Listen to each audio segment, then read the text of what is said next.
मैं दिल्ली की जनता से पूछना चाहता हूं, मैं देश की जनता से पूछना चाहता हूं कि क्या केजरीवाल ईमानदार है कि गुनहगार है? दोस्तों, 2 दिन के बाद, आज से 2 दिन के बाद मैं सीएम की कुर्सी से इस्तीफा देने जा रहा हूं।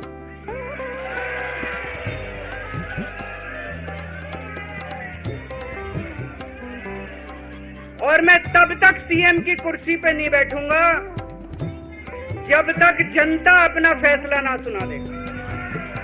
मैं जनता के बीच में जाऊंगा, गली गली में जाऊंगा, घर घर में जाऊंगा, और जब तक जनता अपना फैसला ना सुना दे कि केजरीवाल ईमानदार है, तब तक मैं सीएम की कुर्सी के ऊपर नहीं बैठूंगा।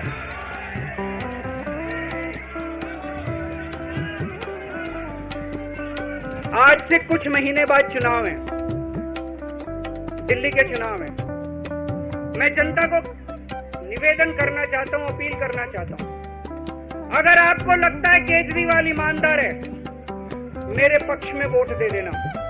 अगर आपको लगता है केजरीवाल गुनहगार है, मेरे को वोट मत देना। आप अगर मेरे को, अगर आपका एक एक वोट मेरी ईमानदारी का सर्टिफिकेट होगा। अगर आप मेरे को वोट दे के जिताओगे और अगर आप कहोगे कि केजरीवाल ईमानदार है, तो चुनाव के बाद, उसके बाद जाके मैं सीएम की कुर्सी पे बैठूंगा। तब तक मैं सीएम की कुर्सी पे नहीं बैठूंगा।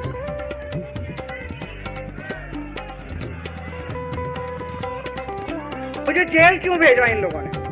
ऐसा नहीं कि केजरीवाल ने कोई भ्रष्टाचार किया, वो इनको भी पता है, मेरे को भी पता है, आपको भी पता है। इन्होंने जेल क्यों भेजा मेरे को?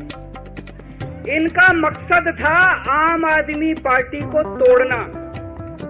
इनका मकसद था केजरीवाल के हौसले को तोड़ना, केजरीवाल की हिम्मत को तोड़ना। इन्होंने फॉर्मूला बना रखा है।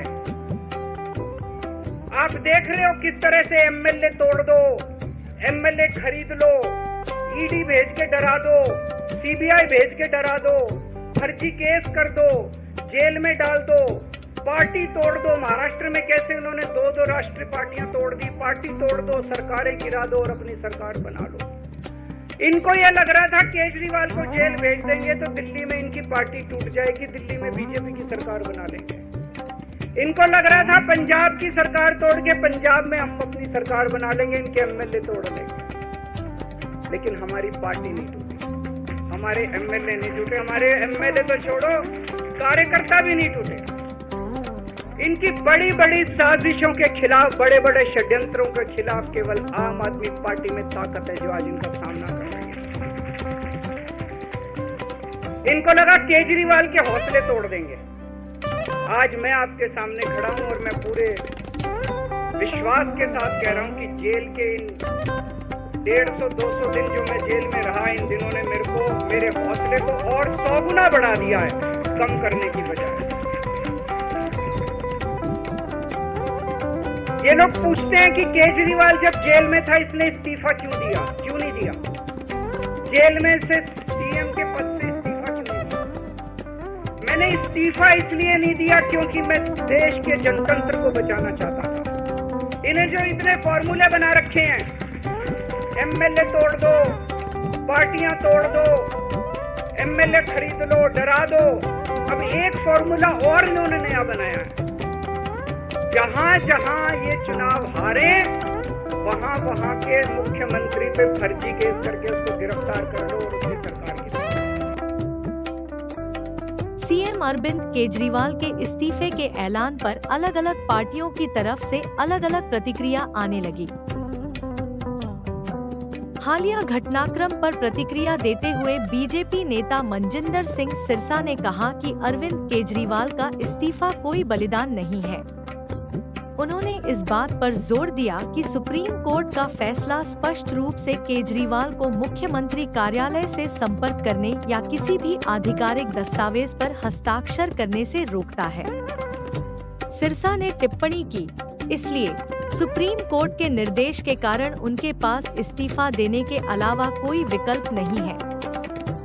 इसके अलावा उन्होंने आरोप लगाया कि केजरीवाल ने दिल्ली के अगले मुख्यमंत्री के रूप में अपनी पत्नी सुनीता केजरीवाल का समर्थन करने के लिए पार्टी के विधायकों को मनाने के लिए इस्तीफा देने के लिए 2 दिन की मोहलत मांगी।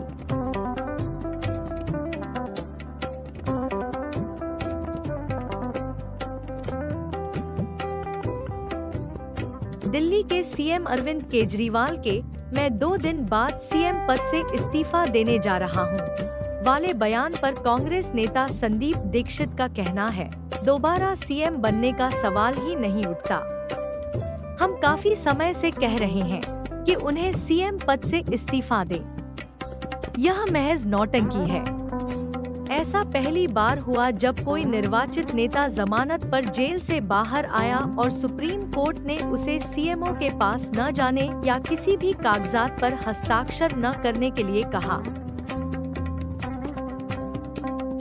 किसी अन्य सीएम पर शर्तें नहीं लगाई गई। शायद सुप्रीम कोर्ट को भी डर है कि ये शख्स सबूतों से छेड़छाड़ की कोशिश कर सकता है। सुप्रीम कोर्ट उसके साथ एक अपराधी की तरह व्यवहार कर रहा है। नैतिकता और अरविंद केजरीवाल का कोई संबंध नहीं है।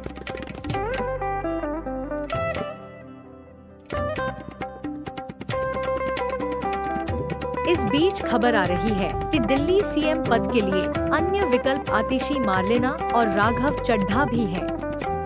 इन 2 दिनों के बीच सीएम केजरीवाल बाकी विधायकों का मूड भी देखेंगे।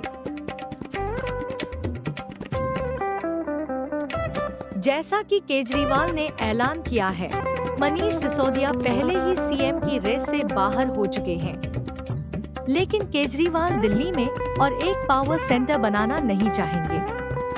इसलिए सीएम पद के लिए सबसे बड़ा मौका श्रीमती सुनीता केजरीवाल के पास है, क्योंकि उन्हें चुनाव का सामना नहीं करना पड़ेगा, क्योंकि दिल्ली के अगले चुनाव में 6 महीने से भी कम समय बचा है।